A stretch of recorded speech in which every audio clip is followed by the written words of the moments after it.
柳如烟重生后的第一件事就是拿着炸药向我索要祖传玉石戒指，只因他知道末世马上就要来临，谁能拥有这空间戒指，谁就能在末世过得风生水起。但他不知道的是，其实我也重生了。我毫不犹豫拿起小刀扎破手指头，把血滴在了戒指上。戒指像是有生命一般将其完全吸收，2秒半后戒指变得暗淡，我手指则是多了一道细细的圈。此刻柳如烟拿着炸药，来势汹汹地来到了我家门口。楚阿星，快把玉石戒指给我，否则我炸你全家！什么玉石戒指？我怎么听都没有听说过。一听到这，柳如烟就急了，拿不到戒指，他就没办法获得空间。上一世他得到时已经太晚，吃了不少苦头。怎么可能呢？你好好想想。我知道这炸药是他拼好饭吃多了去买的玩具，所以似笑非笑地说道：“你炸我也没用，我不喜欢玉石，我很清楚我有什么东西，所以在我这里并没有你说的玉石类的首饰。”柳如烟脸色变了变，感觉有点维持不住形象。你可能忘记了那只玉石戒指，上面有花纹，你去找找。我故作疑惑地问他：“你是不是记错了？我有没有玉石戒指自己都记不清，而且我和你从来没有接触过，你怎么会对他记得如此清楚？”柳如烟一时语塞，他本以为拿着个玩具炸药会在我这里顺利拿到戒指，没想到吃了个皮。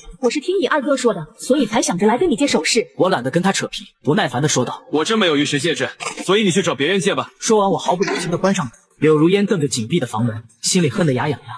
距离末世还有3个2天半，我得马上去囤货。我掏出手机喊大哥拿了几百万，然后去了好几个大型超市，把所有零食都买了，各种饼干、点心、糖果、薯片，还有泡面、酸辣粉、酸奶、牛奶、可乐、雪碧等等碳酸饮料。结账的时候推了20多购物车，每个堆成小山，引来不少人的注意，还有人拍了视频跟照片发到网上，引来热议。但我并不在乎这些，麻烦把这20多个购物车全部打包了，然后把它们提到超市门口的一辆大货车上。很快，所有物品打包成了100多袋的东西。超市的工作人员帮我全都放在了大货车上，紧接着货车司机就把这些所有物品全都拉到我指定的仓库。从超市出来，我先去冷冻仓库把肉类都收进空间里，然后再去仓库不停的买进，再不停的收入空间。1个小时后，我走在街上看到一个男孩手上拿着奶茶，才想起小吃还有快餐没买，于是风风火火的跑遍大半个城市的奶茶店。老板，刷卡，我要200杯珍珠奶茶，100杯草莓奶昔，100杯金桔柠檬，100杯波波奶茶，100杯杨枝甘露。在老板充满不可思议的眼神下，我干脆利落的刷了卡，说明自己不是开玩笑，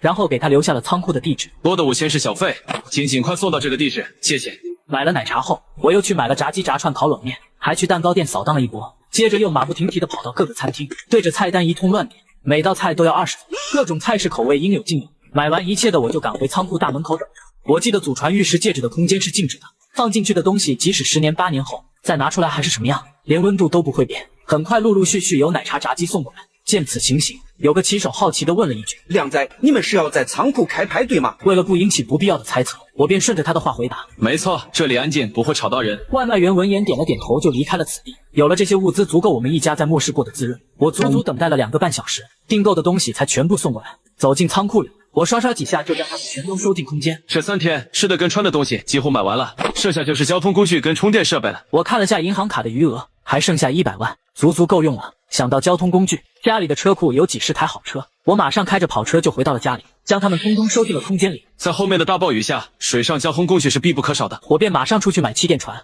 摩托艇、汽艇，每种各买了30艘，几乎买空了店里的存货。在老板疑惑的目光下，我摸了摸头，再次撒了个谎。我投资的水上乐园快开业了，水上项目少不了。哦，原来是这样。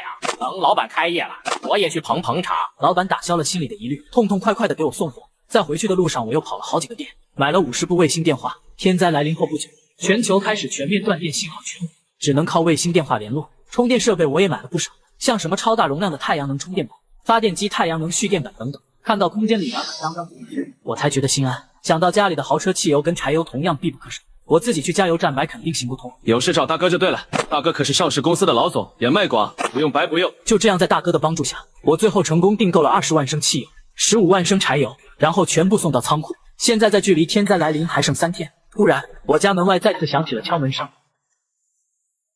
我重生后的第一件事就是把祖传的玉石戒指占为己有，只因末世马上就要来临。就在我启动空间开始疯狂囤货模式时，柳如烟再次找上了门。我都说了，我这里没有你说的戒指，你咋这么来财啊？我不信，除非让我进去你屋子里找一下。眼看着柳如烟要夺门而入，我直接一个大笔都打得她只知道方向。柳如烟，你别不知好歹，你要不是我二哥的未婚妻，我早他妈把你变成巴西牛排了。没等柳如烟反驳，我就直接把门关上了。不行，这空间戒指我必须得到，到时候末世了，我要这个楚阿星100倍奉还。这天晚上二哥来找我，开口就是玉石戒指。弟弟你就把戒指借你未来二嫂嫂一次，好不好？哥哥的终身幸福就掌握你手里了。二哥哀求的看着我，我心里冷笑一声，脸上的表情露出了无辜。二哥，我要是有玉石戒指，我能不借给他吗？还有啊，你不觉得这是你表现的好机会吗？表现怎么说？你让柳如烟把想要的玉石戒指给你画出来，然后你再出去找人定制，给她一个惊喜，何乐而不为呢？哦，对啊，我怎么没想到？我现在就去问。别急，柳如烟要是问起来，你就说把玉石戒指画出来给我看呢。二哥点了点头，兴冲冲的离开了家。看着他憨憨的背影，我无奈的摇了摇头。二哥很有经商的头脑，说明智商并不低，怎么遇到柳如烟后就变成鳖老仔了呢？我并没有多想这些，而是在思考如何让家人搬离这里。因为我们家住的是别墅，地势不算高，几天后的暴雨天灾连下1个月水位暴涨，最后会淹没这里。可突然让他们搬走，他们一定不愿意。于是我想到了一个好办法，决定在吃完晚饭后说出来。我们一家人很久没有一起出去玩过了，郊区那边开放了一个生态植物园，还有农家乐，要不我们去玩几天，就当做放了小假期。爸爸看向妈妈，很是心动。妈妈见此笑了笑，说道：小新说的对，反正工作是做不完的，我们也给自己放个假。我随意，目前公司没有工作安排。大哥温和的附和道，而二哥却有些迟疑。我就不去了，我要陪柳如烟。我恨铁不成钢的看着这二哥，真想骂他一句鳖老仔。二哥，你这样是不行的，恋人之间也需要独立的空间。你天天缠着柳如烟，没准人家心里烦你。听我的，给彼此一点空间，没准你们少见面几天，感情会更好。见我的表情如此严肃，二哥半信半疑，最后还是决定听我的。好吧，你说的对，那我们一家就出去玩几天。我松了口气，二哥鳖老仔还不至于无药可救，要不然我要被他气死。而就在此时，大哥意味深长地盯着我，我心里突然咯噔了一下。不妙，大哥莫非是发现了什么？一想到这里，我赶紧离开这里。很快来到了第二天，现在距离末日来临还有3天，我们一家人已经踏上了前往农家乐的路。你们看天空乌云密布，很有可能下雨。我提议先去红山小区住2天，等晴朗了再去玩吧。红山小区在寸土寸金的市中心，我们家买了最高的一层，到时候不管雨有多大，都不用担心被淹到。2个半小时后，我们一家人暂时安顿下来。我找大哥要了100万。拿这么多钱干嘛呢？刚才看了天气预报，未来几天都会下大暴雨，到时候不方便出门，还是趁现在买一点物资吧。大哥觉得我说的很有道理，于是拿出手机来赚了我100万。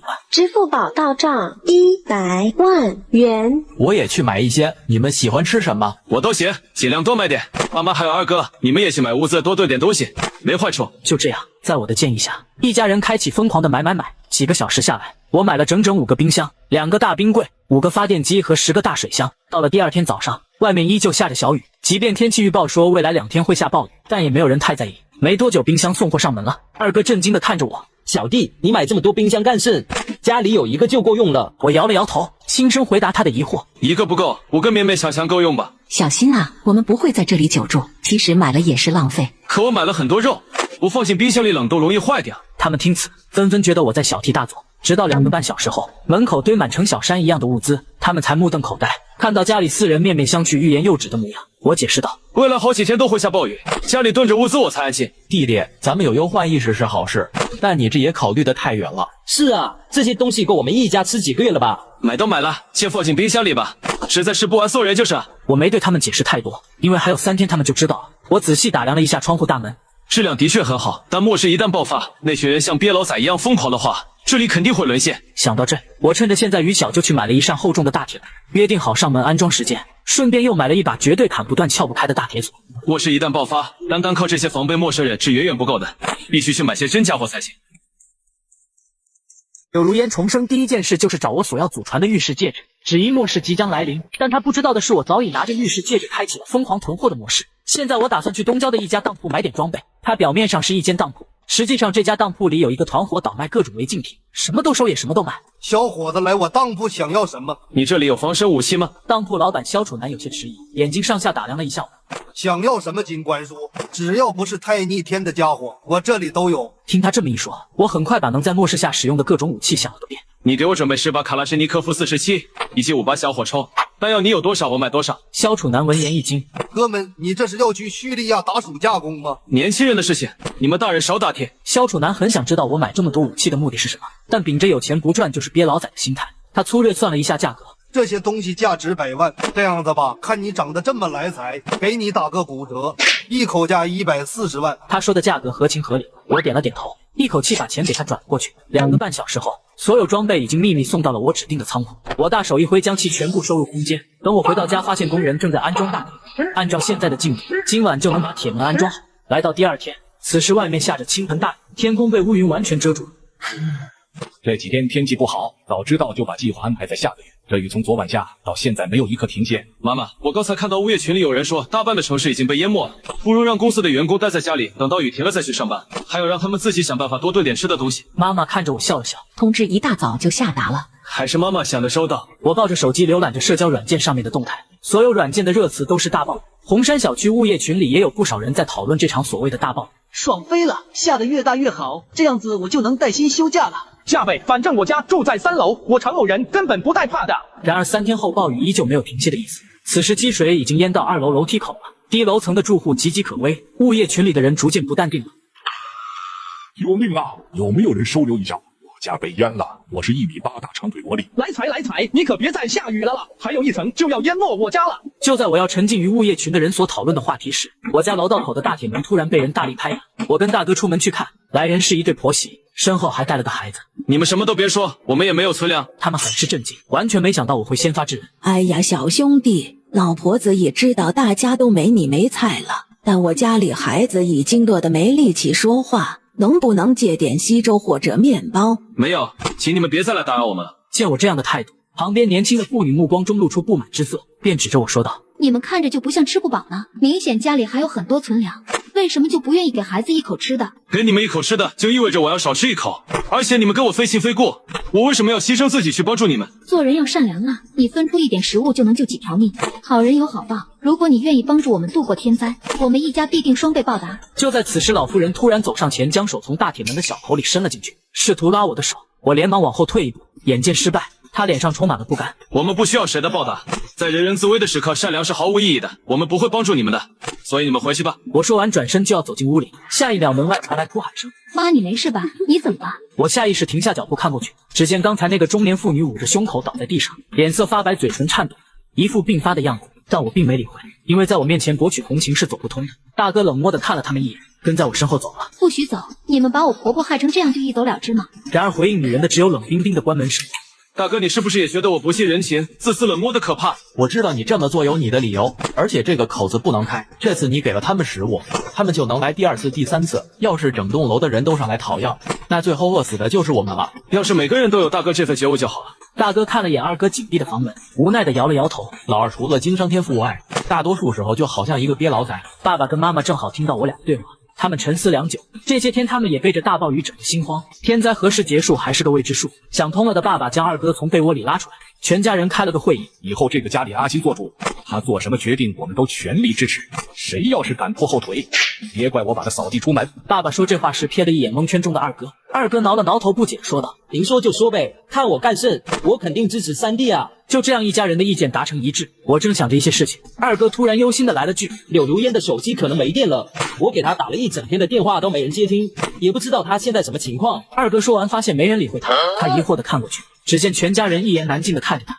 我说错什么了吗？一个个看着我干甚？二哥你没错，不过你只要时刻记得不要给家里找麻烦就行。就在这时，我家的大铁门再次被人砸得哐哐响，一个粗犷的声音传来：里面的别老仔给我出来！你们今天必须给我个说法，否则我打开你们的门。若是天灾来临，只因我拒绝了一家3口的求助，他的家人便拿了把西瓜刀来砸我家的大门。里面的别老仔给我出来，否则我砍爆你家大门！见到外面如此大动静，我马上打开了铁门。你是谁？干嘛拿着把刀在砍我家的铁门？我一看这架势就猜到他是来挑事的，所以站在了离他无法接触我的位置。见我出来，中年男子脸色阴沉道：来，小子先把门打开，我有点事情找你们。你让我打开门是好给你机会打我吧？不好意思，我的智商并没有你这么来猜。中年男人见我识破他的计划，脸色僵硬了一下，然后他索性不装了，凶神恶煞地瞪着我说：我婆娘被你们这群别老仔气得心脏病发作，现在躺在床上和太奶聊天呢，你们不打算给我个交代吗？听此，我忍不住噗呲笑了一声。跟太奶团聚是好事，不过这跟我有什么关系吗？我从头到尾都没有碰过他们。放你个麻辣葱香屁！但凡你在他们寻求帮助时积点口德，我老婆也不会被你刺激到昏过去。清者自清，既然你们不讲理蓄意讹诈，我们也没什么好说的。如果你执意想让我们赔钱赔食物，做你的春秋大梦去吧。中年男人见拿我们没办法，只好一边无能狂怒的敲打铁门，然后撂下狠话：老子叫罩不住，你们给我等着，这事情没完，我就不信你们能躲在大铁门后面一辈子不出来。那男人应该不会就这么善罢甘休，他这次伤不到我们，估计下次会使些损招。那没办法，只能兵来将挡，水来土掩了，见招拆招吧。这场闹剧结束后，没过多久，物业群里有人再次激烈讨论了起来。我打开一看，全是我家的消息。下暴雨前，我看到你们买了很多食物，能不能卖给我一点？我常某人愿意出10倍价格购买。这人还放出来3张图片，恰好是在我家的门前堆满了各种各样的物资，一时间群里炸了，所有人都在艾特我。你们家里还有这么多吃的，就不能拿出一点来救济一下邻居吗？是啊，我愿意用10倍的价格购买。另外，我把我师傅养的大荤全送你，只要你愿意卖给我。只要你给我些吃的和喝的，我不吃香菜，愿意牺牲自己陪你几碗。群里有人疯狂在责骂我家自私自利，也有人在苦苦哀求我伸出援助。见此，我不由得皱了皱眉。这属实没想到，有人竟然把那些物资送到的场景用手机拍了下来。我即便知道这时候自己说什么都没有用，但我还是在群里发了条消息。大暴雨持续了半个月，家里存货早已所剩无几了。我们现在是泥菩萨过江，自身难保，帮不了你们。说完，我直接从软件上退出来，起身回到了房间进行休息。2天半后，外面的大暴雨已经停了，但天色依旧阴沉。我来到了客厅，一家人正在商量出去购买物资的事宜。有人说附近的几家超市都开了，我们也快去抢购些食物吧。没错，要是再来一场10天半个月的大暴雨，家里的东西一定不够吃。经历过这次暴雨，除了我外，其他人现在也感觉到了囤货的重要性。随后我们兵分3路出去采购物资，2个半小时后，我们又采购了一大批物资回来，把几个大冰箱装得满满当当了，一家人心里才放心下来。老二怎么还没回来？不会是去找柳如烟了吧？大哥话音刚落，我手机铃声突然响了起来，打开一看是二哥打来的。二哥，你怎么还没回来？小弟，我在柳如烟家住几天，你们不用担心我，顺便帮我跟爸妈说一声。刚挂了电话，爸爸无奈地叹了口气。这老二，随他去吧。时间很快来到2天半后，暴雨再次倾泻而下，城市又被淹了。我坐在阳台，拿出手机刷全国各地的消息。大雨刚下了10分钟，就已经登上了热搜。很快，各大官方账号陆陆续续发布了让群众等待救援的通知，并且让有能力的人自行解决吃用的问题。但由于暴雨凶猛，至于什么时候能去救援，一切都是未知数。阿新，你是不是知道接下来会发生什么？我转眸看去，正好对上大哥的目光，他勾唇笑道。经过我的观察，发现你从暴雨来临前不慌不忙地准备物资。按照正常人的想法，囤货只会囤几天的食物，而你直接买了1个月的物资，并且准确地预测到暴雨什么时候停。这一切不是巧合，对吧？我沉思片刻后，决定不再隐瞒大哥了。毕竟接下来还有很多生命难以承受的天灾，比如极热、极寒、极昼、极夜、地震等等的每一场天灾都在淘汰弱者，而现在的暴雨只是开端。如果一家人不齐心，很难在末世下生存下来。大哥，我问你，你相信末世吗？听见末世2字，大哥心底一沉默。对于末世，他仅仅在电影中看见过。那接下来还会发生很恐怖的天灾吗？说实话，我也不知道。不过我会尽我最大努力保护你们的。大哥心疼地看着我。如果不是我提前计划搬到红山小区，并且买够生活的物资，要不然暴雨刚来临的那些天，他们全部人都得遭殃。就在暴雨持续的第2天，小区开始断电了。天灾末世暴雨来袭，小区开始全面断电。就在我和大哥准备启动发电机的时候，有人竟然拿了电锯来破坏我家的大铁门。爸，我们这么干，不会有事的吧？你怕啥？有你爸在，那边老仔看见这阵势，估计会把物资都给交出来。没错，敢欺负我吗？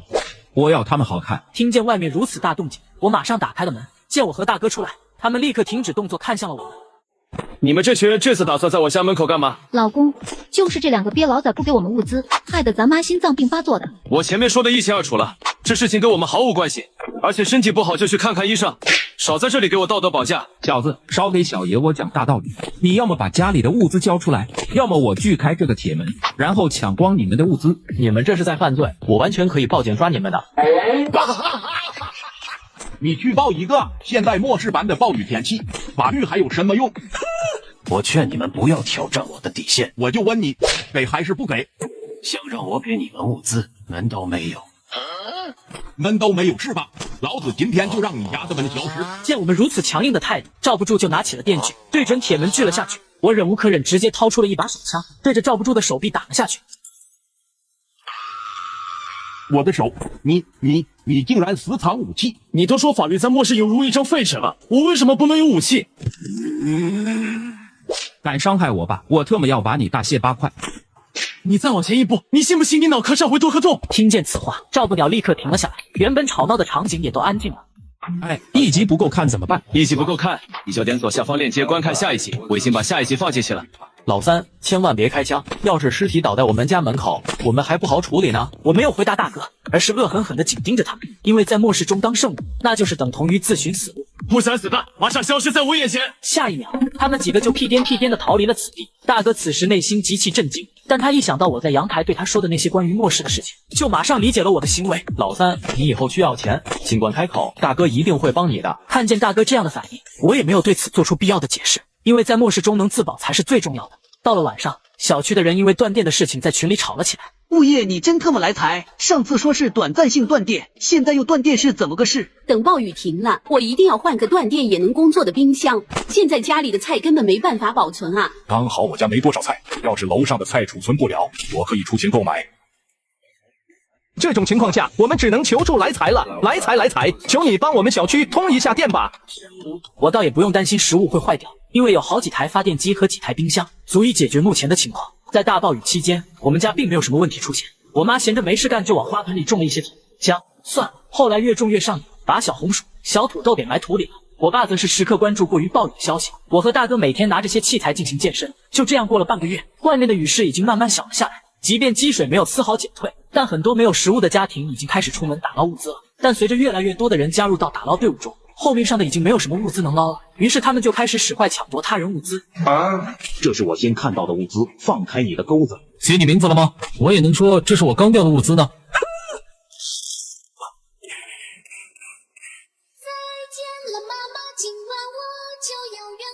我站在阳台上俯视着楼下的混乱场景，表情充满了冷漠无情。他们的所作所为和我并没有任何关系，我只要保护好自己的家人就可以了。得亏我是个路亚佬，物资而已，我毛就是了。嘿嘿，我乐个烧缸，楼上竟然有同行，我也毛个物资看看。什么情况？怎么是个鞋子？到了凌晨，几乎所有人都入睡了，然而罩不住的家门口这边却出现了几个凶神恶煞的人，他们每个人都手拿着一条铁棒。开门，开门！谢你妹！大半夜的，你们这是要干嘛？听说你们今天出去外面捞了很多物资，我借了橡皮艇给你下，你应不应该分点食物给我们几个？狗屁！橡皮艇明明是我们自己的，凭什么要我家分物资给你们？既然如此，那你就别怪哥们几个狠心了。兄弟们，拿家伙进去抢走他们物资。就这样又过了半个月，暴雨已经完全停了，但这时候有人就发现了每天的气温都在升高，消息很快就登上了热搜。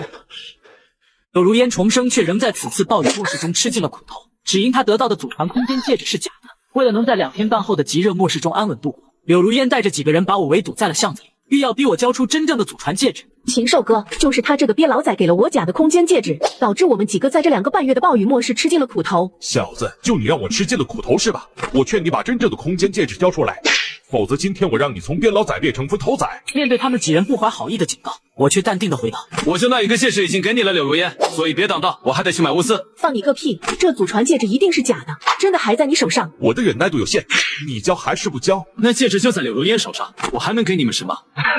给你机会你不中用啊！兄弟们，给我打断他狗腿！话音刚落，好几个人就拿着家伙向我冲了上来。然而我并不慌张，只见我一个羽将军版本的飞踢直接将他们踹倒。一旁的禽兽见状就拿起家伙向我挥了过来，我一个闪躲完美避开了他的攻击。没等他反应，我直接一个劳大回身将他打回当场。接着我径直走到了柳如烟的面前，此时的他满脸惊恐。你不要过来，你不能打我，否则我向你二哥告状。我化身歪左龙王，嘴角一笑，直接一个大笔都甩到他的脸，然后指着他说：真不知道我二哥是不是来财看多，把脑子整坏了，竟然看上你这种人。没等他们反应，我就逃离了现场。我本想掏出手枪将他们全都送去见太奶的，但大暴雨末世结束后满街是人，我一旦开枪一定会引起周围的关注，从而影响我囤货。因为还有2天半就要极热末世了，来到了商业广场，我就购买了5台大冰箱、5台大冰柜、100块太阳能光伏板。至于食物那些东西，早在暴雨末世停歇那几天被人全部囤走了。接着我来到了大哥朋友的工厂，定制了5个不锈钢水箱和2个大型净水器。回到家中，我看起了手机，发现每日不断升温的现象已经登上了热搜，引起了激烈的讨论。我操！不是哥们，大暴雨刚结束没多久，现在温度怎么升到40度了呀？哦哟，难搞哦！这么大的太阳，出去也掉1天，估计变成小黑子了。又是暴雨，又是高温，你们到底有没有考虑过一个胖子的感受啊？家人们谁懂啊？刚经历完一个下头大暴雨，现在又来一个高温，真下头。对了，一集不够看的话，左下方还有1集可以看。气温不断在持续升高，唯一的好处是积水已经完全蒸发了。物业很快派人将小区电路修好了。此时大哥走过来问我：老三，你知道这天气是什么情况吗？据我所知，这是极热末世要来了。今天气温达到了40度了，再继续往上升的话，地球估计都得热爆炸了。我并没有说谎，因为上一世的极热也是这个时候来临，最高温度就达到了56度。傍晚时气温稍微降低了一些，但依旧保持在36度左右。这个时候正是安装太阳能光伏板的最佳时间。我悄悄从空间里面取出30块太阳能光伏板，然后喊了一家人一起在楼顶上安装光伏板。到时候即使小区断电，还能靠发电过日子。2个半小时后，所有光伏板都安装好了，一家人热得浑身湿透。刚好这时不锈钢大水箱和净水器送到了我家，于是我火急火燎往里面注入水源。大哥是公司老总就是不一样，定制的水箱面积足足占了几10个平方存水量，足够我们一家5口用上1-2年啊！忙完这些已经是5天后，一大早我打开手机查看了一下温度，外面的气温竟然高达恐怖的45度。网上每天都在抱怨这破天气，不停艾特气象专家解释。然而所有的气象专家都销声匿迹。来到客厅，爸爸他们正在看电视新闻。主持人说道：根据气象、地质环境等方面的专家研究，极热天气将会持续1年到2年左右。为了应对天灾带来的危害，国家决定在全国建设26个基地，分别以26个字母命名。这建设基地的消息让不少人心头一松。太好了，我们没有被抛弃。我要把建设基地的好消息告诉我爷爷奶奶。我在 A 基地附近，要不要提前收拾好东西，去占个好位置？建设基地的消息犹如一颗定心丸，所有人都对此充满了希望。但我心里冷笑一声，花半个月时间建起来的基地，能住人就已经很好了。主持人播报完基地建设的消息，接着报道了暴雨跟这次极热中的伤亡情况。据统计，因为天灾失去生命的人高达30万，受伤失踪以及无家可归的人不计其数。触目惊心的数字使得我们不禁倒吸一口凉气。目前还能平平安安在一起生活是多么的幸运。晚上趁着空余时间，我清点了一下家里的存粮，大米还有8袋，挂面跟面条还有10几箱，各色豆类也有几十斤，其他零食已经堆满了一个角落，5个冰箱里也已经被肉类堆满了，马铃薯、红薯等还有10几袋，各种干货也不少。不错，目前来看，足以可以支撑我们很长一段时间。空间里面的物资可以先不用。就在我思考计算的时候，大哥就跑过来跟我说，二哥竟然带着柳如烟回来了，就在门口。柳如烟重生想要凭借那空间戒指，在末世暴雨中过得风生水起，然而他得到的空间戒指是假的。为了不在后面的极热末世吃苦，柳如烟想要跟着二哥楚生来我家避难，却被我拒之门外。二哥，你是真别老子！柳如烟这种人，你也要带她回家？家里是真的请高人了。老三，你是不是喝醉了？你干嘛拦着你的未来二嫂进门啊？我清醒着呢，我拦的就是她。你这是为什么？这时柳如烟就委屈地看着我们一家人，把绿茶的潜质发挥到极致。阿星，你是不是担心我会赖在你家不走？你放心，我不会的。我今天只是来看看叔叔阿姨。听此，我妈正想帮柳如烟说话，却被我无情的小手打断了。人你已经看到了，你可以离开了。老三，你是不是对如烟有什么误会？误会？这女人跟其他男人厮混，给二哥你戴帽子，难道这是误会吗？你胡说，阿星，你可以讨厌我，但你不能污蔑我。看着柳如烟那满脸绿茶的样子，我直接掏出手机，点开了个视频就播放了起来。视频里面是柳如烟和另一个男人在小树林的画面。秦大哥，我跟楚生什么都没有发生过，我根本不爱他，是他一直缠着我，要不是他还有点利用价值，我早把他赶走了。既然如此，我现在整个人都很火大，你帮我降一下温吧。没事，花不拉几。后面10几秒的声音都是不堪入耳的。此时二哥如坠冰窖，从头冷到脚，他不可置信的转头看向身旁的女人，像是不认识他的一样。好你个柳如烟，既然给我弟弟戴帽子，你怎么还有脸跟着我二弟回家？楚生，你听我狡辩，视频是假的。你还想狡辩？有图，有视频，有声音，你还能狡辩什么？说完，怒火中烧的二哥直接甩开了柳如烟的手，接着给了他一个大嘴巴，然后冷漠地头也不回走进了家里。拜拜你了，巴西牛排，后面的日子祝你好运。我幸灾乐祸说完就把门关上，留下柳如烟独自一人在门口外痛苦。经常被戴帽子的人都知道，这种感受是非常难绷的，所以我们一家人简单安慰了一下二哥后，就个忙哥的事情。傍晚7点钟，整个小区突然停水，引得小区骂声一片。破物业你个鳖老仔，停水也不提前说一声，好歹发个通知让我们准备一下，一集不够看，老娘点左下方就能看下一集了。你们这群鳖老仔！好腰嘞！大热天的没水可怎么活呀？求求小区赶紧来水！遭老罪了，我一个250斤的胖子，还不如跳下去算了。2分半后，小区的人没有等到物业的解释，却等来的是物业的辞职。一瞬间，整个小区都因此破口大骂了起来。这时二哥也慌里慌张的跑出来跟我说，老三，小区停水了怎么办？二哥你淡定点，我们家早已经储蓄了大量的水，足以够我们使用很长一段时间。小区大多数人都储存了水，所以一开始停水那几天并没有什么大事发生，但高温的天气本就需要水，他们1个星期后所储藏的水所剩无几，小区陆陆续续出现了因为抢夺水而打架的现象。停水的第10天晚上，小区来了2辆水车，社区干部拿着喇叭在楼下喊居民下去打水，每人2桶水。不到5分钟，下面的队伍已经排得老长，大哥和老爸就在其中。那个，明天你们还来不来？可一天来一次，这么多小区都等着用水，哪能天天过来？此话一出，本就满脸笑容的居民们瞬间难看了起来。拜托，2桶水给我洗脚都不够用啊！你们还一天来一次，给我开玩笑呢？是啊，2桶水待会拿上去，不过2个半小时就被我喝完了。目前的天气情况你们也有眼看的，所以你们只能坚持到基地完全建好了，才没有那么苦。然而事与愿违，随着气温不断的升高，小区的水车由1天来一次变成了3天来一次，每人2桶水变成了1人1桶水，所以供水减少后，居民上厕所都只能去野外解决，洗澡洗衣服则是去河边。不少人为了多几口水喝，他们不得不去山上和乡下的井找水，然后再花上几个小时把水搬运回来。我家也已经用完了一个大水箱，所以趁着家人都在睡午觉，我把一个空的水箱收进了空间，拿个装满水的代替了它，顺便也填补了一下肉类、大米、饮料等物资。哈哈哈，有空间戒指就是爽啊！随便填补了一点点物资，这细微的变化估计家里人看不出来。我没胆填补太多，怕被家里人发现。另一边的柳如烟可惨了，在大暴雨期间，还有我二哥舔狗似的帮他找物资，让他过得没有那么苦。然而在这次极热末世，二哥把他踹飞后，他只能自己去找物资和水。有时候辛辛苦苦找到的东西，没走几步就被一些坏人抢走了。可恶的楚阿星，给了个假的空间戒指就算了，还向楚生曝光了我的事情。既然如此，那就别怪我把这个秘密说出来。上一世柳如烟凭借空间戒指让我在末世吃尽了苦头，重生一次，我立刻将空间戒指占为己有，发誓这辈子我做人，他当狗。哟，柳如烟，你还敢出现在我家门口啊？想必这段日子在外面不好过吧？我想跟楚生说说话。柳如烟，你是不是拼好饭吃多了？上一世害死了我二哥，这一世还要来祸祸他？他是平西心吗？柳如烟听到这话，震惊的瞪大眼睛，嘴唇颤了颤。你怎么会知道？莫非你也是重生者？我笑笑不说话，像看小丑一样看着他。他忽然想到了什么，神情变得激动起来。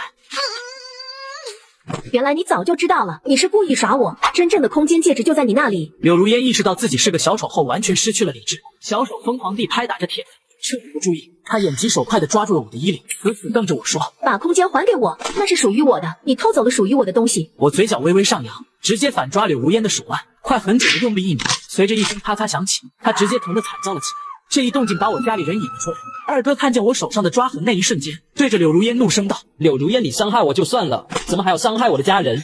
真让人作呕啊！”叫，怎么不叫了？柳如烟咬了咬牙，不甘心的道：“你让他把那可以储存物资的空间戒指还给我，我保证以后不会再来骚扰你们。”所有人愣了一下，满眼疑惑的看着我。见我迟迟不说话，大哥就说道：“走，没必要在无关紧要的人身上浪费时间。”你不能走，赶紧把戒指还给我，那是我的。回到家里，我坐在家人对面的沙发上，看着他们眼神仍然充满了疑惑。考虑到二哥已经跟柳如烟断绝关系，于是我开口道：“柳如烟说的话是真的，我有空间，但你们看不见也摸不着。”没等家里人反应，我直接把一旁的大黄收进了空间，然后再拿出了3只烤鸭。看着凭空出现的东西，一家人震惊的说不出来话。过了一会，大哥满眼期待的问：“你的空间有多大？里面有多少东西？”这是无限空间，至于里面有多少东西，足够我们一家人吃几辈子的。看着一家人仍然不可置信的样子，我又哐哐一顿解释了很多。他们立马回想起这段期间家里的物资不减反增的情况，再加上我刚刚的演示，他们都相信了我说的话。不好，柳如烟她要是把这件事告诉别人，麻烦就大了。无妨，我自有解决办法。一晃眼过了5天，小区楼下仍站满了人在等待水车的到来。然而由于地方储蓄的水用完了，水车不会再出现了。当他们得知这一消息时，犹如天塌了。靠腰了，我不吃香菜到底做错了什么？为什么要让我承受这种痛苦？我是个鳖老仔，脖子戴了块玉牌，随身带个灶台，虔诚拜3拜，家里多些水，易的是钓大鱼，难的是等水来。1集不够看怎么办？那就点左下方提前看第9集了喂。没有水根本没办法活下去，看来得先去树林里面躲一段时间，估计还能熬一熬。第2天清晨，我在阳台上看到有人拖家带口的离开了小区。一开始离开的人很少，后来一天比一天多，因为再待下去，他们真会渴死。我开车去周围的小区时也发现同样的情况。大叔，你们这里的人都去哪儿了？还能去哪？去基地呗，这温度一天比一天高，晚一步估计都得交代在这里。大叔没有多说什么，径直离开了这里。我回到家门口时，却发现了和柳如烟一伙的禽兽站在那里。看见我出现，他立马拿着把刀向我挥了过来，我轻松自如地躲开，然后从空间里面拿出了把手枪。没等他反应过来，我一颗花生米就让他再也见不到明天的太阳了。我操！老三，你没事吧？这怎么突然打起来了？他跟柳如烟是一伙的，他知道了我空间的秘密，不得不解决。大哥点了点头，没多说什么，就跟我一起处理了一下倒在地上的男人。来到了半夜，楼下停着一辆破旧的车子，两个男人正往后备箱搬物资。翻了几栋楼才找到这么点东西，还不如在路边打劫来得快。刚才抢了6家，才找到几斤米跟2包面，浪费时间。希望最后一栋可以带给我们惊喜吧。开门，我知道你们里面有人，主动把吃的东西交出来还能活命，否则灭了你们全家。我没吃的了，我楼上那户4222人家存粮多，天天吃肉，你们找他们去。门外的两个男人听到这话，眼中闪过一抹兴奋，暂时放过了这户人，径直走向了我家。殊不知我早已在门口等候他们的到来了。哈哈哈，算你识相，听到动静就在门口等我们2个了，赶快把物资交出来，我们就饶你一命。我微微一笑，他们没有等来我的回答，而是等来了2颗花生米。随着2声枪响，他们2个就躺在地上了。手里还带着枪啊！要是我不在，家里人就危险了。也罢，留在这里不走，很容易被盗成目标。看来得去基地那边才安全。极热天气来袭，柳如烟把我拥有空间戒指的事情告诉了别人。为了安全，我们一家决定前往基地。然而就在我们开车排队的时候，几个熊孩子却在我们车顶上蹦跶。打雷啦！嘟嘟大爆！打雷啦！雷雷大爆！打嘟嘟！大爆！雷雷啦！大爆！你们几个熊孩子给我从上面下来！我不下，你们车顶上好凉快，有空调在开着。我刚才还闻到肉的香味了，你们在吃东西对不对？你分给我一点，我就下去。阿欣，算了吧，要不然招惹麻烦可不好。这可不能算。妈，你们几个就安静在车里面看戏吧，这里交给我就可以了。老三，给他们几个熊孩子点颜色看看，他们在上面震得我两眼发哀啊！我看向周围的人，冷漠地问道：“这是谁家的孩子？你们是打算自己教育，还是让我来？”然而旁边的人都在看戏，没有人出声，更加没人理会。见状，我冷笑一声，我一个与将军版本的飞踢，直接将他们从车顶上全踹倒在地。一瞬间，哭声一大片。人群中，孩子的家人终于坐不住了，一股脑跑上来围住了我。你凭什么摔我家孩子？摔伤摔残了你担待起吗？爬上了你的车顶而已，这算什么事情？没错，孩子哪有不调皮的？你给点东西哄哄他们就下来了。你瞅瞅我儿子的脑袋都被你摔破了，必须得赔偿。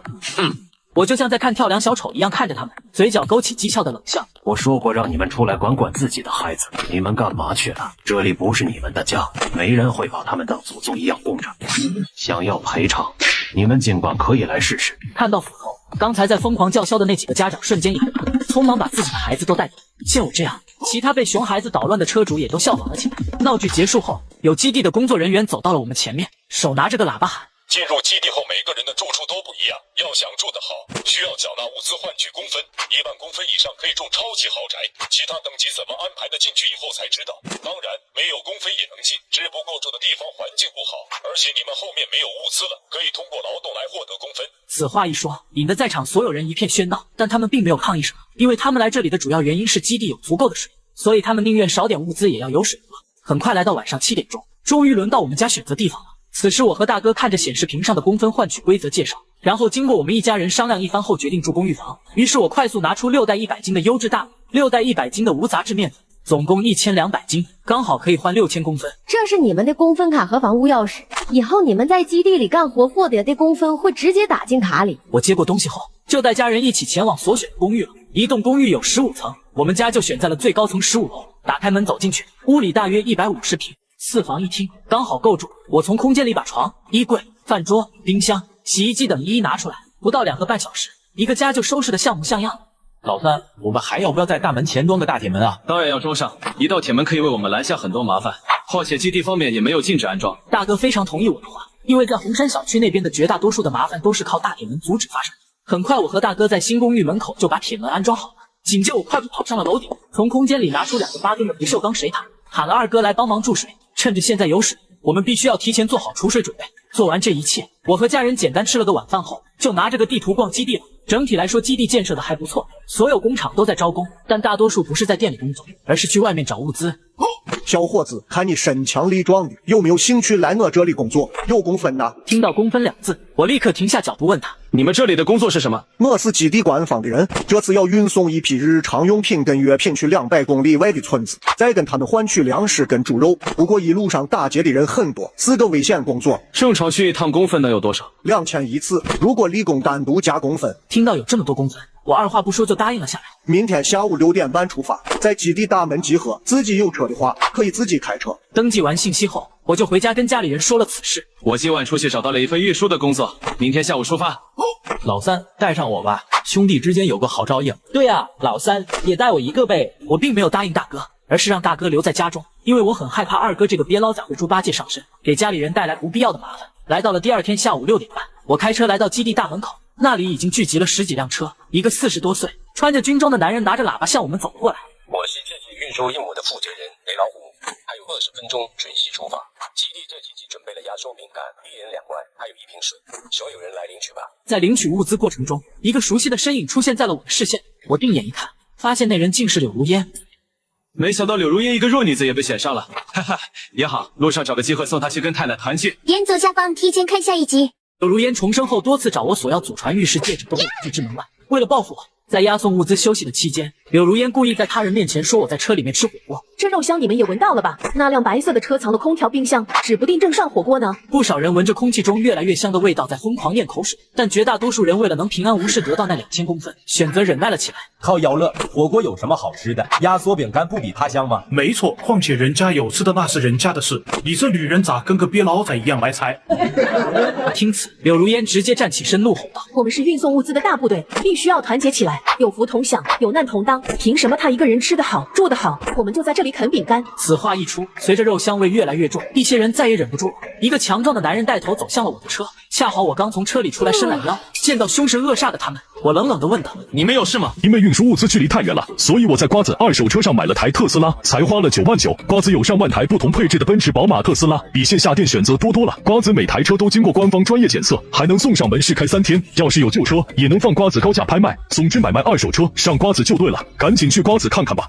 你刚才是不是在吃牛肉？还有烤鸡？此刻我也闻到了空气中的肉香，我淡漠地向他们解释：“我想你们找错地方了，不是我试的。”大块头男人没有理会我的话，直接拿手用力去拉车门。就在这时，我看见了人群中的柳如烟，此时他正幸灾乐祸地看着我。见此，我瞬间明白了目前地情况，我直接掏出了一把唐刀。我再说一遍，不是我吃的，你们再拉我的车，别怪我的刀不长眼。哥，别冲动，为了点吃的闹出事情可不值得。大块头看着我那凶神恶煞的眼神，停止了手中的动作，跟我说了声误会就转身离开了。我并没有计较他们什么，因为我知道这一切都是柳如烟搞出来的事。柳如烟是吧？前面几次放过你，这次路上必定让你回不去基地。哦，这可是块大肥肉啊！那边把路障设置好没有？大哥，你放心吧，一切尽在我掌握之中。很好，这次我们必须舔个大肥肉回去。半个小时后，我们的车队在离目的地20公里处遇到了几块大石头挡路。雷老虎骂骂咧咧地从车上下来，一边喊道：“所有人都下来，把石头推开。”一块巨石半米宽，必须要几个人合力才能推动。刚把石头推到路边，山坡上冒出10几个男人，他们手中拿着枪冲车队所至。有山的，大家注意躲避。不用他说，我早就躲在了一辆车子的后面，而且已经从空间里面拿了把枪攻击山匪。其他人也拿着车队分发的枪进行反击。对面的人火力太猛，必须得有个人把他们的火力分散掉。就在这时，躲在车后面的柳如烟出现在了我的视线中。我趁着大家不注意，一个翻滚来到了柳如烟的身后，猛地伸出手把她推了出去。她脸色一白，手脚并用的快速爬到巨石后面。下一秒，她刚才扑倒的地方被好几颗子弹射中。可恶，这都被他躲避了不行！柳如烟极其愤怒地瞪着我，她万万没想到我竟然在这里使坏，但此刻她并不敢作声，因为一旦暴露自己的位置，一定会有危险。很快，经过10分钟的交战，对方寡不敌众，急忙逃走了。战斗结束后，柳如烟上前刚想质问我，却被我抢先一步说话。雷队长，多亏了这位女士跑出去吸引了火力，我们才这么快打退了那群山匪。好样的，柳如烟是吧？回去以后给你奖励。听到雷老虎说的奖励，柳如烟嘴角抽了抽，恶狠狠地瞪了我一眼，就转身回到了小车里。雷老虎带着剩余的人就走到山坡上搜查了一番，发现山匪留下了不少的物资，有2箱方便面、10盒罐头、5包面包、6包腊肠、3大桶装水、1袋橘子。这些东西没办法平均分，这样吧，我们今晚到了桃花村，把它们一起煮了，大家一起吃。大家都纷纷点头表示没意见。就在这时，我注意到了不远处的草丛有动静，而且还不小。我掏出手枪，然后径直走向了草丛，拨开草堆就发现了一个4肢被捆绑的女人。非常感谢这位小哥发现了我，我叫顾清雪，是一名科学研究所工作人员，受邀去 C 基地工作，没想到来的路上遇到了山匪。这么巧啊，我们刚好就是西基地的人。雷队长，你看看怎么回事？雷队长急忙核对了顾清雪身份，发现无误后，决定将其带上了车队，把东西装好后，我们就接着出发目的地。2个半小时后，我们顺利来到了村子，并成功与村子里面的人互相兑换了物资。由于累了一整天，我们决定在村子里面休息一晚，明天再返回基地。大家这个晚上可不要乱跑，我不敢保证这周围还有没有山匪啊。先吃东西填填肚脐。很快，我简单吃点东西后就准备回车里休息。这时，身后传来一阵脚步声，我看见一脸怒意的柳如烟正朝我走来。正烦着没有机会解决你呢，没想到自己找上门了。可恶的楚阿星，你别跑！你就追吧，柳如烟，待会被我带到偏僻的地方，看我怎么让你见不到明天的太阳。柳如烟上一世凭借空间戒指把我当成鳖老仔一样对待，重生归来，为了做掉柳如烟，我故意将其引到了荒无人烟的山林中。楚阿星，你个鳖捞仔，给我站住！前面遇到山匪的时候，你为什么推我出去挡子弹？因为我善。我上你早吧！你少给我学网络上那群小黑子，你知不知道推我出去，整得我差点就去见太奶了。那咋了？怎么你要去和太奶团聚还不乐意了？那你怎么不主动去挡子弹呢？推我一个弱女子你也做得出来，真下头！没有我的话，雷老虎哪会说回去给你奖励？所以你还得感谢我的神之一推呢。柳如烟发觉我在言语上太有攻击力了，于是她决定拿空间戒指来威胁我。你推我的事情我可以既往不咎，但你必须把空间戒指给我，否则我待会回去告诉他们你有空间和大量的物资。哼！我脸色一沉，没有想到柳如烟竟然敢在这种环境威胁我。我抬起脚对着他就是一传，然后我毫不避讳的在他面前拿出了把消音枪，黑洞洞的枪口对准了他。因为这次要送你去见太奶。且不说那些人会不会相信，你也得先看看自己有没有机会说出去。柳如烟咽了咽口水，浑身在颤抖，嘴唇苍白。她环顾四周，才发现自己被我带到了一个荒无人烟的山林中。我错了，我以后再也不会拿这个威胁你了，你放过我好不好？你不是知道错了，而是知道自己要完蛋了。上一世你怎么对我，我得还你一模一样的下场。随着我下去，柳如烟就没有了任何动静。我并不需要处理她的尸体，因为周围时不时有狼的叫声。来到了第二天，我们一行人将换取的物资装好后，就准备启程返回基地。就在我要上车时，雷老虎找到了我。小哥，你有没有见过那柳如烟啊？我们找不到他的人，也找不到他的车。我跟他不说，如果他车也不在的话，估计自己回家了吧。雷老虎点了点头，没有多问什么，就转身回到自己的车里。在末世中，对于队伍突然少了一个人，并不会引起什么注意。晚上8点，我们一车队顺利返回了基地。回到家中，妈妈告诉我家里人都去基地外面工作了。我简单聊了几句就回房间休息了。到了第二天，我被外面的吵闹声打断了美梦，不少人在高喊降温了，降温了，苦日子终于过去了。我打开手机一看，发现气温几乎是断崖式下跌，昨天还是50多度的高温，今天只有30度左右。不对劲，这是极寒末世要来了。我往窗口外面一看，发现基地里白天今天到处都是人，他们都开心的认为苦日子要过去了。然而当天晚上就飘起了大雪，所有人都懵了。孙悟空的脸都不敢这么变，谁敢信昨天还是50度的高温，今晚却突然下雪？这怎么办？我今天以为要解放，就把吃的全都炫完了，谁能接纳一下我？本以为降温之后就是好日子，想不到是直接进冬了。我简单看了一下基地群里的讨论，就从空间拿出了6套大棉被，分别放在了家人的房间里。这天怎么突然就变了？不知道会有多冷。最低气温至少达到零下50度，这2天必须把防寒的东西都准备好。等下我去把水塔收了。雪下的那么大，我们3个明天还去上班吗？得等基地的通知。不过基地这么人性化，应该不用去了。翌日清晨，雪停了，基地发来了2条信息，一条是不用上班的消息，一条是最近不要外出，需要采购物资的在这2天内完成的信息。外面虽然不缺物资，但也要出去装样子也好，要不然会引起他人怀疑。外面的气温已经是零下20度，我和大哥全身武装就前往了基地的一间超市。刚到那里，发现所有人被拦在了门外。原来基地担心会发生哄抢，所以不许进入超市，需要什么由工作人员来取，并且每个人购买的数量有限。这一操作不少人心里生怨。我有的是工分，我还可以出双倍购买，凭什么不卖给我？基地里物资短缺，暂时没办法满足所有人的需要。为了保证大家都有东西吃，只能限制消费。我有积分，他们有没有物资关我什么事？此话一出，瞬间引得全场不满，员工也不惯着他，直接对旁边的几个人使了个眼色，男人就被拉了下去。闹剧结束后，所有人都投心购买物资了，因为附近有基地军方的人在场，没人敢闹事，老老实实的买了东西就走。轮到我的时候，物资卖完了，我假装抱怨了一下，就和大哥离开了这里。大哥，俺有手里有好多物资，就他了，跟着他，没人就直接抢过来。大哥，你先回去看看家里什么情况，我出去再逛逛。那行吧，你一个人注意安全。又是极寒天灾来袭，基地陷入了物资短缺的情况。就在我从超市购买物资出来之后，遇到了打劫物资的事情。你们几个人想干嘛？没想干嘛，就是看你拿着挺累的，想要帮你分担一下那些物资。想要物资，你们自己去买啊！你们再不走，我就喊了。大哥，少跟这娘们废话，趁着现在没人，直接抢走他的物资就是了。就在他们要动手的时候，我来到他们身后，拿起棍子就将他们全都敲晕了。下次不要走偏僻的路，容易被坏人盯上。谢谢你，你又救了我一次。小问题，没什么事，我就先回去了。我之所以出手帮助顾清雪，是因为我知道他正在研究一个可以让基地保持气温20度左右的恒温棚，对未来极寒天气有极其重大的影响。接下来几天，外面的气温来到了零下35度，由于一些人没有足够的防寒衣服的物资，被冻死在了基地里，所以很多人都不敢出门。1个星期后，基地的官方账号发了一条信息：基地将加盖恒温棚，会把整个基地严严实实的包围起来，只要不出去就不会冷，并且恒温棚的材料已经准备好，这2天开始动工。这个消息一出，让整个基地瞬间沸腾了。多谢来财，我就知道对着来财拜多点，好运自然会眷顾我。嘿嘿，快点建吧，老娘要冻死了！这段日子住在这里，仿佛是在冰屋里面度过一样，真受罪。没想到这女人这么快就成功把恒温棚研究出来了，是有1-2把刷子的。来到第2天，二哥跑过来说有人在找我，已经来到家门口了。我出去一看，发现那人居然是顾清雪，他一旁还有2袋大。你过来找我是有什么事情吗？我跟基地工作人员要了你的住址，为了报答你那2次救命之恩，我特意给你们送些物资表示感谢。你哪来这么多物资？我这不成功研究出了恒温棚吗？基地给我送了500斤大米。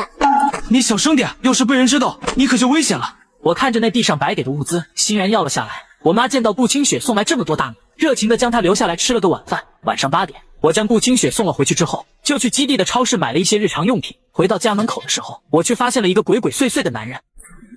靠腰嘞，这怎么还有把大铁门，连锁都这么难撬？男人低声咒骂了一句，刚要转头离开，哪知一回头就看到了我，把他吓了一个机灵。你在这门口想做什么？我爷爷他叛逆期，早恋不回家，我找他刚好路过这里。男人假装抬脚就要离开，下一秒脸色突然变得凶狠，迅速将一瓶东西泼向了我。我及时做出反应，快速侧身避开。那些液体泼在地面上，空气中传来刺鼻的味道，眼瞅着没得手。他刚想拿出一包柴火点燃地上的液体，就被我一个飞踢踹倒在地。老实交代，为什么在我家门口放火？没有为什么，就是想放。我也没有废话，直接从空间里掏出了一把匕首。不说的话，我就送你去见太奶。这不关我的事，我是被人指使的，冤有头债有主，你去找背后的那个人。是谁？告诉我。我不认识那个人，他只说让我来放火，事后就给我20斤米。我这个人有点愤世嫉俗，外家过得不如意，见不得人家过得比我好，就答应了他。所以那个人是谁？我不知道，但我可以帮你引出来。那个人说事成之后，就会在一个地方把剩下的大米给我。我觉得这个办法可以一试，于是喊来了老妈，让她在家里负责投引火焰，我则是用干冰制作出大量烟雾，做成以假乱真的效果。做完这一切之后，我就跟那男人一起去了那个结账的地方。很快，一个戴着鸭舌帽、帽檐极低的清瘦男人出现在了他的面前。恭喜做。不是这个，不是他指使我的。我真想占领你的出生点，我就一个送货的，给我赶紧松手。见此，我就放开了他。那个男人瞪了我一眼，然后快步跑开。计划失败了，不过我以后见着那个人就马上告诉你，可以不？为了以后可以解决这个安全隐患，我暂且放过了他。回到家中，我跟家里人把事情始末说了一遍。我们家被人盯上了，幕后黑手隐藏得很深，并且十分小心谨慎，有点难整。现在没有抓到这人，我们出门可危险了。要不你们出门还是把枪带上吧，只要不让人家知道我们有枪就行。我觉得这办法可行，没有什么是一枪解决不了的事情。没错，那玩意才是王道。你们随身携带一把真理，注意避着点人就行。那老三你得教我们几个怎么使用它啊。半个月后，基地又传来一个好消息，他们种下的蔬菜发芽了。基地还开辟了一块地专门养鸡鸭，目前已经有几百只小鸡、小鸭。但这天早上8点半，外面的天是黑黢黢的，灰蒙蒙的，就像凌晨4、5点钟的样子。这怎么会这样？难道雾霾提前来了吗？天灾极寒末世来袭，整个城市突然被雾霾笼罩，基地开始出现了令人恐慌的动乱。冷静，打刀放下，请不要乱来。我不放你们能怎么样？我已经受够这种毫无希望的生活了。末世来都来了，我不把你们带上，他岂不是白来？持刀男人越说越激动，整张脸都扭曲了起来。他边一步步往后退，边四下环视着寻找下手的目标。正在买东西的顾清雪恰好出现在了他的视线中，没带一丝犹豫，男人就向他冲了过去。快躲开，那个人已经疯了。顾清雪第一时间做出反应，掉头就跑，但跑着跑着就被地上的杂物绊倒了。此时男人恶狠狠地盯着他说道：黄泉路上，让咱俩一起潇潇洒洒做个伴吧。在男人快要靠近的时候，一个购物车突然重重地撞在了他肚子上，将他手里的小刀震掉在地上。趁着他整个人站不稳，我冲过去直接一个劳大肘击将他手死。你没事吧？这个形势你怎么还一个人出来买东西？谢谢你，我只是想出来买点可以消除雾霾的东西，没想到遇到这种事。我很想告诉他这雾霾是末世引起的，根本消除不了，但我只是跟他说了几句注意安全的话就跑回了家，因为家里的水管爆了。大哥，你要的东西我买回来了。快，这水浪费多1秒，我就心疼1秒。我跟大哥一起修好水管后，就来到了客厅休息。没想到一打开手机，就看到基地的论坛上炸了。本人刚从基地外面回来，有人趁着雾霾看不清，偷袭了我的菊花，简直毫无道德可言。我更惨，刚刚回来时，哪个跌老仔偷了我的玉牌，我真想把你拿去打窝钓大鱼。希望研究所能快点研发出对付雾霾的东西。我刚刚在外面差点被人拉去小巷子了。就在我想要继续滑下看时，信号突然断开了。我刚想问家里人是怎么回事，二哥就直接怒道：“老子的五杀，好端端的怎么突然断网了呢？”你们几个手机都断网了吗？家里人纷纷点头。就在我们一家都以为只是短暂性的故障时，没想到等了2个半小时，信号依然没有恢复。为了弄清楚这是什么情况，我决定明天出去外面看看。来到第2天，我和大哥来到了基地中心询问。你好，请问这个信号突然消失是什么情况？这是由于雾霾过于严重，然后导致了基地无法接受外界的信号。那什么时候解决这个问题？目前来看，除非雾霾消退，否则无法解决。工作人员的回复瞬间引起了场面的躁动。我和大哥并没有说话，而是转身回家去。正当我们走到一片废墟时，身后突然传来一阵阵尖叫声。我的妈啊！如果不是我亲眼所见，我都不敢相信这世界上有这么大的老鼠。快跑啊！比猫还要大的老鼠，吓死本宝宝了！我拿出手电筒往后面照了一下，看见不远处3只跟猫一样大的老鼠正在向我们跑来。什么马情况？这是猫还是老鼠？当然是老鼠啊！快跑！回到家中，我把刚刚的情况告诉了家里人。他们3个都被震惊的嘴巴张得老大。老三没骗人，因为我刚刚跟他一起看到那巨型老鼠的。变异老鼠突然出现，我们不知道有多少，所以为了家里不被巨型老鼠攻击，家里所有地方必须得加固才行。我们一家二话不说，赶紧行动了起来。与此同时，基地的军事人员已经将那3只巨型老鼠解决掉。基地里出现变异动物的事已经传遍了每个角落。那些原先住在帐篷里面的人得知这情况，全都挤到了宿舍里去。基地广播也叮嘱居民要随身携带武器防身。这天晚上，我睡得迷迷糊糊，突然听到外面有滋滋的声音。该不会是神秘人找上门来了吧？我从空间里掏出一把手枪，然后径直走向了门口。打开门那瞬间，我头皮发麻。只见2只巨型老鼠拍打着铁门，好在门是铁做的，这才把那些老鼠给挡住。我操！吓死个人，还真有这般大的老鼠，我们该怎么办啊？好瘆人啊！你们快想办法把他们赶走。所有人默不作声，一个个都看着我。我凝视着外面这2只巨型老鼠，再这样子下去，铁片迟早会被拍烂。老三，要不开枪干掉他们吧？不用开枪，我有办法了。大哥，你跟我来。